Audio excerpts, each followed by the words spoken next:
Ժողովուրդ օրաթերթը գրում է. Ժողովուրդ օրաթերթի իշխանական աղբյուրները փոխանցում են, որ ԿՊԱ-ականների մեծամասնությունը չի հաշտվում այն ամենի հետ, ինչ արել են ԿՊ վարչությունում ԿՊԱ-ական պատգամավոր Հռիփսիմե Հունանյանի գլխին։ Մեր աղբյուրները նշում են, որ Հունանյանի ազգային ժողովի առողջապահության մշտական հանձնաժողովի նախագահի պաշտոնից հեռացնելու եւ 2026 թվականի խորհրդարանական ընտրությունների նրա մասնակցությունն արգելելու հարցը շատ երկար ու թեժ քննարկվել է ազգային ժողովի ԿՊ խմբակցության անդամների միջև։ Շատերը հաշտ չեն այդ որոշման հետ եւ տարբեր մասնավոր զրույցներում նշում են, որ եթե անձին խոսքի համար նման ձևով պատժում են, ապա շատ ԿՊԱ-ականներ պետք է արժանանան Հունանյանի ճակատագրին։ ԿՊԱ-ական մեր աղբյուրները նշում են նաեւ, որ Հունանյանն էլ հաշտ չէ այն ամենի հետ, ինչ կատարվեց իր շուրջ։ Ժողովուրդ օրաթերթին ԿՊ վարչության անդամներից պատմեցին, որ ԿՊ վարչության անդամները շատ խիստ ու վատ տոնով են Հունանյանի հետ խոսել, իսկ իրավիճակը փորձել է քիչ թե շատ հարթել Ալեն Սիմոնյանը։ ԿՊԱ-ականները չեն բացառում, որ առաջիկայում այլ ԿՊԱ-ականների վարկը եւս բարձրաձայնվի ԿՊ վարչությունում, օրինակ բերելով Հունանյանի հեռացումը։ Իրավունք թերթը գրում է. ԿՊՕ-ում բուժքույր պատգամավորին եւ մյուս բոլորին անխտիր Փաշինյանը հորդորել է լեզուներդ շաղ տալուց մտածեք, թե չէ Ռիփոյին ու Աղազարյանին երանի եք տալու։ ԿՊԱ-ական աղբյուրների համաձայն մոտավորապես այս կերպ է վախները բռնել կուսակիցների Փաշինյանը։ Ասում են, սա դեռ ամենը չէ, վերջինս բուժքրոջ պրուսկատը մահանա բռնելով սաղին օթերով է հանել, թե մենակ ինքնահաստատվում եք գործարեք, թե չէ բիրիքով եք պատասխան տալու։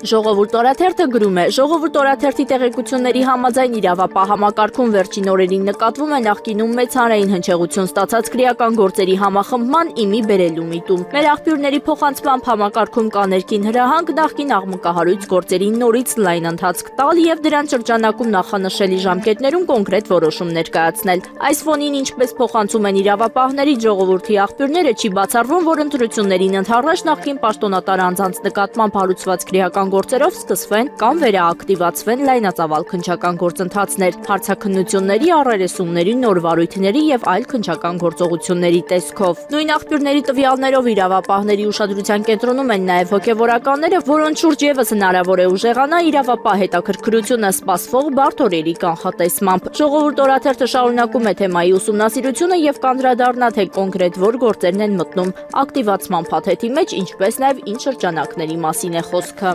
Հրապարակ թերթը գրում է. Կառավարության մեր աղբյուրները հայտնում են, որ Ադրբեջանից 4-րդ կարգի հացահատիկ եւ դիզվառելիքներ կրելուն զուգահեռ բանակցություններ աշխատանքներ են տարվում նաեւ շաքարավազի ներկրման հարցերով։ Մեզ ասացին, որ այդ հարցում եւս շահագրգռվածություն է ցուցաբերում ներկա իշխանությունների սրտի օլիգարխը, շաքարավազի ներկրման մոնոպոլիստ Սամվել Ալեքսանյանը եւ մոտ ապագայում նրա այս մի երազանքն էլ ըստ էության իրականություն կդառնա։ Հիշեցնենք, որ Ադրբեջանից հացահատիկներ մուծող ընկերությունը Սամվել Ալեքսանյանին է պատկանում, իսկ բենզին մուծողների թվում գործարարի կնոջ շողերին է եղբոր ընկերությունն է Սամվել Մկրտչյանին պատկանող Շիշա World-ը։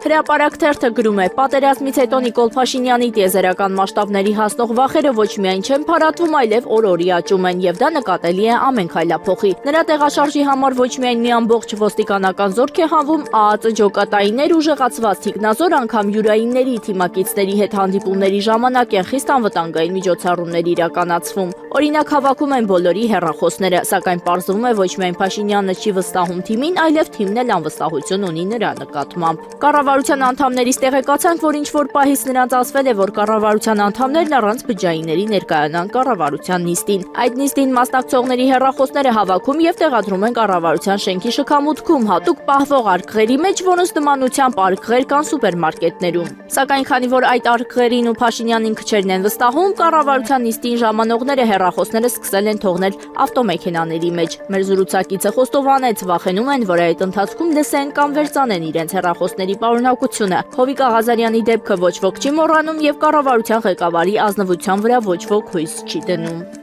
Փաստորաթերթը գրում է. Եկեղեցու բարենորոգման կրոնաքաղաքական աղանդի առաջնորդը նողկալի հետևողականությամբ ըստիս ծաղրում է իր հետևորդներին, նրանց քարշ տալով մի եկեղեցուց մեկ այլ եկեղեցի եւ ստիպելով նրանց իրենց մեղքերի աշտարակի վրա մի նոր աղյուս ավելացնել։ Այդուհանդերձ փորձենք հասկանալ, թե ինչու է նորահայտ աղանդի առաջնորդը խուսափում իրական սուրբ եւ անմահ պատարակներին մասնակցելուց։ Հայտնի է, որ ճշմարիտ քրիստոնյայի համար շատ դժվար կլինի որևէ աղանդապետի սուրբ հաղորդակցության խորհրդի վերաբերյալ տալ այնպիսի բացատրություններ, որը նրա նրա համար ընդունելի կլինի։ Նրանք չեն ընդունում ընդհանրապես եկեղեցու նվիրապետական կարգն ու խորհուրդները։ Նրանք չեն տոնում Քրիստոսի Սուրբ Ծննդյան ու հրաշափառ հարության տոները։ Նրանց համար ընդունելի չէ հոգևորականներին Տեր Հայր, Հայր Սուրբ, Սրբազան Հայր դիմելաձևերը, ել չեմ ասում, թե ինչպես են խրտնում վեհափառ հայրապետ դիմելաձևից։ Իմ դիտարկմամբ հենց այս աղանդավորական սկզբունքները պահպանելու նպատակով է, որ աղանդապետը խուսափում է մասնակցել իրական պատարագներին, չէ՞ որ այդ դեպքում նա ստիպված պետք է լինի ընդունել իրական հաղորդություն իրական հոգևորականից, իսկ դա որևէ աղանդավորական իրեն թույլ չի տա։ Հետևաբար պետք է պատարագանման ինչ-որ մի բան լինի, որտեղ ծունկի գալ է իբր հաղորդություն ստանալը զուտ ձևական գործողություններ են եւ ժողովրդին մոլորեցնելու միջոց։